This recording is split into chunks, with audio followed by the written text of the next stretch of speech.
আলহামদুলিল্লাহ, আল্লামা দেলোয়ার হোসেন সাইদি রহমতুল্লাহ আলাই এনার মাজার, এনার কবরে যাওয়ার দিনও ইনশাল্লাহ আলহামদুলিল্লাহ এই জায়গায় আসছিলাম। আসার দিনও চরমনার প্রতীক চরমনায় গিয়েছিলাম, এখান থেকে আসার সময় এই জায়গায় আছি। আলহামদুলিল্লাহ, আল্লাহ তাআলা লাখ কোটি শুকরিয়া যে আল্লাহ তাআলা কোরআনের পাখির কবর দেখার তৌফিক আমাদের দান করেছেন। জন্য আমি শুকরিয়া দিল থেকে আল্লাহ তাআলার কাছে শুকরিয়া আদায় করতেছি। আলহামদুলিল্লাহ, আপনারা আসবেন, হুজুরের কবর জিয়ারত করবেন।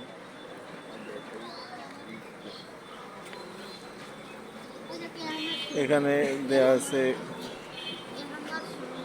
কোরআনের পাখি শহীদ আল্লামা দেলোয়ার হোসেন সাইদি রহমতুল্লাহ আলাই।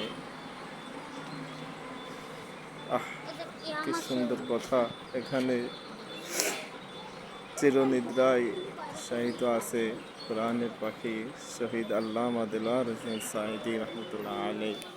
আমরা সবাই তার জন্য দোয়া করব। এখানে আশেপাশে অনেক মানুষ আসছে তার কবর জিয়ারতের জন্য, মুনাজাত করতেছেন সবাই।